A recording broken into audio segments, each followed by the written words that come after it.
মাছের রাজা ইলিশ মাছের সাথে একটি মাত্র তরকারি দিয়ে এই রেসিপিটা করলে সেই রেসিপিটা কিন্তু আপনি বারবারই খেতে চাইবেন। আর এরকম একটি রেসিপি আমি আমার মায়ের কাছ থেকেই শিখেছি। তো মায়ের কাছ থেকে শেখা এই রেসিপিটা আজকে আপনাদের সাথে শেয়ার করব। সুপ্রিয় দর্শক, আসসালামু আলাইকুম। আজকে একটি রেসিপি শেয়ার করব, সেটা ইলিশ মাছ দিয়ে ডাটা দিয়ে। ও মাই গড, এটা অনেক একটি টেস্টি রেসিপি।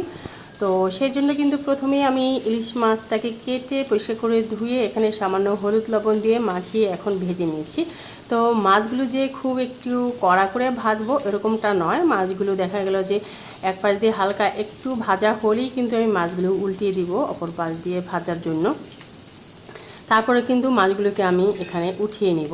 সুপ্রিয় দর্শক, রেসিপিটা ভালো লাগলে অবশ্যই আমার ভিডিওতে একটা লাইক দিয়ে ভিডিওটা কন্টিনিউ করবেন। সেই সাথে আপনি আমার চ্যানেলে নতুন হয়ে থাকলে একটি সাবস্ক্রাইব করে পাশে থাকা বেল বাটনটি কিন্তু অন করে রাখতে হবে, এই জন্য পরবর্তী ভিডিও নোটিফিকেশন পাওয়ার জন্য।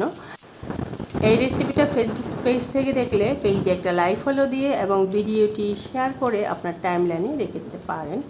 সুপ্রিয় দর্শক, অলরেডি কিন্তু আমার মাছগুলো ভাজা কমপ্লিট। এখন আমি মূল রেসিপিতে চলে আসছি। তো এখানে আমি তেল দিয়ে দিলাম প্রায় 1/3 কাপ পরিমাণ। আর সেই সাথে এই যে মাছগুলো ভেজেছিলাম, তো ভাজার পর অবশিষ্ট যে তেলটা ছিল সেটাও কিন্তু ঢেলে দিলাম। আর পেঁয়াজ কুচি দিয়ে দিলাম 1/3 কাপ।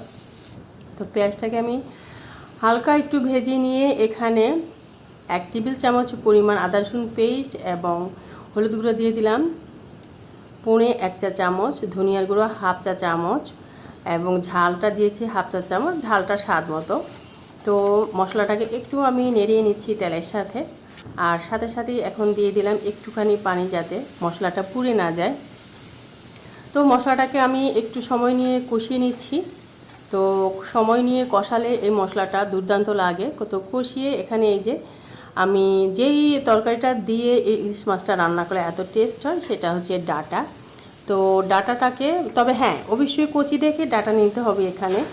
তো কচি থেকে আমি 1 আঁটি ডাটা নিয়ে এসেছি। সেই 1 আঁটি ডাটা কিন্তু ভালো করে বেছে কেটে ধুয়ে এখন মশলার সাথে কষিয়ে নিলাম। আর এই যে স্বাদ মতো লবণ দিয়ে দিলাম। এখন আরও একটু নেড়ে চেড়ে নিয়ে এখন ঢেকে রাখবো। প্রায় 4 থেকে 5 মিনিট পরে ফিরে আসলাম। তো ফিরে এসে এখন আমি আবারও নেড়ে দিব তরকারিটাকে। তো তরকারিটাকে নেড়ে দিয়ে এখানে অ্যাড করে দিব এখন আলু। যেহেতু ডাটাটা একটু সিদ্ধ হতে সময় লাগবে আলুর থেকে একটু বেশি, এই জন্য আমি ডাটাটাকে আগে নেড়ে চেড়ে নিয়ে পরে আলু দিয়ে আমি আরও কিছুক্ষণ ঢেকে রেখেছিলাম। আর এই যে এখন কিন্তু আমি আবারও নেড়ে নিচ্ছি। তো নেড়ে নিয়ে এখন আমি অ্যাড করে দিব টমেটো। এখানে আমি মিডিয়াম সাইজে 2টি টমেটো নিয়েছি এবং সেটাকে এখন অ্যাড করে দিয়ে আবারও নেড়ে চেড়ে নিয়ে এখন এখানে পরিমাণ মতন পানি অ্যাড করে দেব। যেহেতু একটু সামান্য ঝোল রাখবো, তো সেই পরিমাণেই পানিটা আমি দিয়েছি। দিয়ে ঢেকে রেখেছিলাম। 5 মিনিট পরে ফিরে আসলাম। আর এর মধ্যে কিন্তু মাশাআল্লাহ ডাটাটা একেবারে ফুল সিদ্ধ হয়ে গিয়েছে। কিন্তু সেটাও আমি আপনাদের সাথে শেয়ার করছি যে মানে সিদ্ধটা কতটুকু হয়েছে। আমি হাত দিয়ে আপনাদের সাথে দেখিয়ে দিয়েছি যে মাশাআল্লাহ একেবারে সেদ্ধ হয়ে গিয়েছে। যেহেতু কচি দেখিয়ে নিয়েছি ডাটাটা, আর কচি ডাটাগুলো কিন্তু মাশাআল্লাহ সুন্দরভাবে সেদ্ধ হয়ে যায়। আর এই যে এখন ভেজে রাখা মাছটা দিয়ে দিলাম। তো মাছটা দিয়ে একটু মাছটা তরকারির সাথে একটু মিশিয়ে নিলাম। আর মিশিয়ে নিয়ে এখন আমি এখানে দিয়ে দিলাম জিরা 1/2 চা চামচ। তো জিরা দিয়ে ঢেকে রাখবো। আরও 2 থেকে 3 মিনিট পর ফিরে আসলাম। তো এর মধ্যে কিন্তু রান্নাটা মাশাআল্লাহ একদম রেডি। এখন এইভাবেই ঢাকনা ছাড়াই 2-3 মিনিট আরও রান্না করে নিব, তারপরে কিন্তু নামিয়ে নিব। হয়ে গেছে ইলিশ মাছ দিয়ে ডাটা দিয়ে মাশাআল্লাহ খুবই টেস্টি একটি রেসিপি, মায়ের কাছ থেকে শেখা। তো আজকে আপনাদের সাথে সেটা শেয়ার করে নিলাম। আর এই রেসিপিটা সত্যি সত্যি আসলেই অনেক টেস্টি হয়েছে, স্বাদ হয়েছে। আপনারা এভাবে ডাটা দিয়ে একবার ট্রাই করে দেখতে পারেন, খুবই টেস্টি কিন্তু মাশাআল্লাহ এই রেসিপিটা।